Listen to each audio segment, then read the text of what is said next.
jwvictims.org. A posted plea to the IICSA for inclusion of Jehovah's Witnesses in their upcoming inquiry. Now this is the email that Alexandra sent to the inquiry. I was blown away. It's so good. I also, as well as many others, have sent an email to them. I got a reply back the next day, acknowledging the,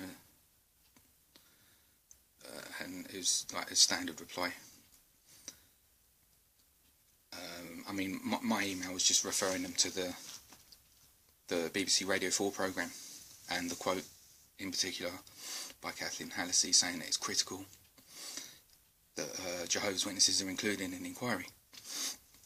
And they just sent back acknowledging, that they'd received it and thank you and all of that. Just a standard reply. So it'd be interesting to see what happens as a result of this email that Alexandra sent. But what I wanted to say was we all have we can all be a part of this. Everything we do, however big or small, it's like throwing a pebble into water. It makes ripples, and those ripples keep on expanding outwards. And we don't always get to find out who they reach or however many people they reach, but they do. And they then have a pebble to throw in the water, and it just keeps going like that, like a snowball effect, like a snowball rolling downhill, getting bigger. So we all have a voice. And it's up to us whether we use it or not. And what I was thinking in particular was about the Australian Royal Commission. The way I see it is, if only one person ever put up a video or made a comment on social media or emailed whoever or put up anything online or said anything in person to anyone about that, how many people would know about the ARC? Very few, I would have thought. And also, and more critically, while the Australian Royal Commission was ongoing, well, there was still opportunity for survivors to come forward. Now those survivors who were able to speak, while there was still opportunity for them to come forward, while the commission was ongoing, that was the critical time. Now how would they have known that there was an opportunity to speak? For those who were able to speak, how would they have known that there was an opportunity to do that unless people were out there putting it out there that this was going on right now and there's an opportunity to speak?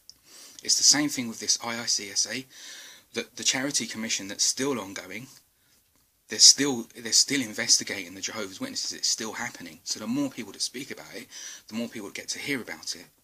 And that's slightly different with this IICSA thing, but it's the same principle. The more that speak, the more that hear about it. Now is the time. Now is the only time. Many of us won't get another opportunity like this in our lifetime, though hopefully there'll be more. Going from one country to the next, there'll be another inquiry in another country in the coming months and years to come, and we'll all have an opportunity to keep on doing something solid and concrete to help in this by putting something out there. Anything, whatever we do, however big or small, it's throwing that pebble into the water. It's there, especially with the online stuff. It's there permanently online. Those ripples will keep expanding outwards and keep on reaching people. But now is the time. Now is the critical time. I can't emphasize it enough. The more people that speak out about this, the better. So all the information's out there for anyone to find out exactly what's going on and to see how they can get involved. And so it's up to us really what we do about that. I'm just saying, this is these opportunities to actually physically take part in this and do something that's going to help in this, they don't come by every day. Far from it. There will probably only be a handful of opportunities like this in our own individual lifetimes, or while we're trying to do something about this.